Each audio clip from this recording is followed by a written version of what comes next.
Xo'p, xulosa qiladigan bo'lsak, biz boya o'sha rolimizda faqatgina 4 ta permission berdik. Ya'ni permissions o'sha kompaniya admin va birga 4 tagina ruxsat berdik va biz amal bajargan API'mizda u ruxsat yo'q edi. Mana shu rolda bu API ga ruxsat yo'q edi, shuning uchun bizga false qaytardi.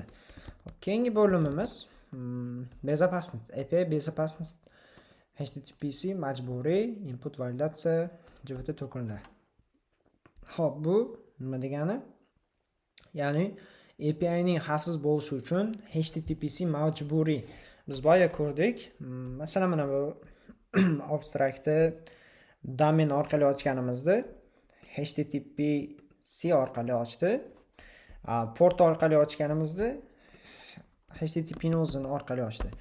Asosiy farqi o'sha HTTPC, HTTP ning videolarida aytdik. Asosiy farqi ma'lumotlarda o'zi yagona farqi ham bo'lsa kerak, ma'lumotni almashishda xavfsizlik jihati.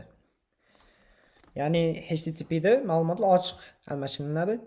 Masalan, biror men userman, o'sha meni parollarim, boshqa daniyalarim, telefon raqamlarim masalan, hammasi oddiy matn yoki number ko'rinishida almashinilsa, HTTPC da bu strexlangan, hashlangan formatda ketadi.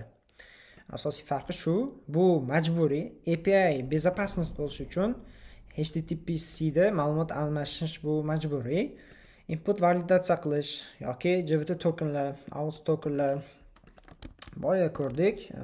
O'sha login jarayonida bizga token berildi. Ya'ni o'sha API dan foydalanilayotganda, mana e'tibor bersak, boya har bitta jarayonda men bu yoqda headersda avtorizatsiyada bearer tokenga o'sha amal qiluvchi tokenni yozib, keyin bu hozir bo'lmagan sababi bizda bunga dostуп yo'q. Mana bu create ga masalan. Chunki biz cheklangan permissionli user accountdan foydalanyapmiz hozir. Mana o'sha bizda error berdi degani bu o'sha biz bundan foydalanamiz, faqat masalan hozir foydalana olamiz, faqat unique bo'lgan narsalar bor. Mana bu userdagi token bizda API dan xavfsizligimiz uchun, ya'ni mana shu tokenimiz bo'lsagina mana shu API ga запрос jo'natamiz. Bo'lmasam API bizni o'tkazmaydi. Bu API безопасностini ta'minlab beradigan, xavfsizligini ta'minlab beradigan asosiy jabhalardan biri. Caching web, ya'ni cache. Bu cache degani nima degani? Qisqa xotira. Ya'ni qisqa xotira. Tasavvur qilaylik, biz biror bir user data bor, userlar datasi bor. Masalan, saytimizda 100 ta user data bor. Mana shu 100 ta user datadan biz amallar bajaramiz. Masalan, user datani 3 ta page ga chiqarmoqchi bo'lsak, har safar biz API запрос jo'natib, buni jarayonni sekinlashtirishimiz mumkin. Masalan, har borganda 100 ta user data bor. U har bitta userda masalan parollar bor, boyagi o'sha rollari bor, permissionlari bor. Agar biror bir narsaga bog'langan bo'lsa, relationlar bor, har xil. O'shani har bittasiga tegishlisini olib, o'shandan 100 tani olib kelib, API sekinroq bo'lishi mumkin. Mana shu bu o'z-o'zidan endi sayt qotishiga ta'sir qiladi.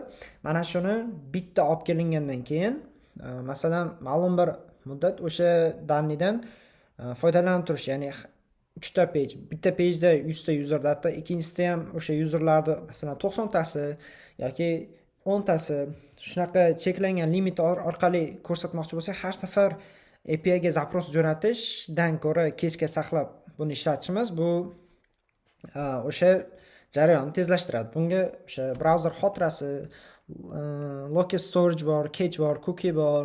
Mana bu yerda masalan Redis bor. O'sha cache xotiralar. Endi buni 1 soat, ya'ni o'zimiz xohlaganimizcha limit qo'yamiz. Balki 10 soat. Endi uni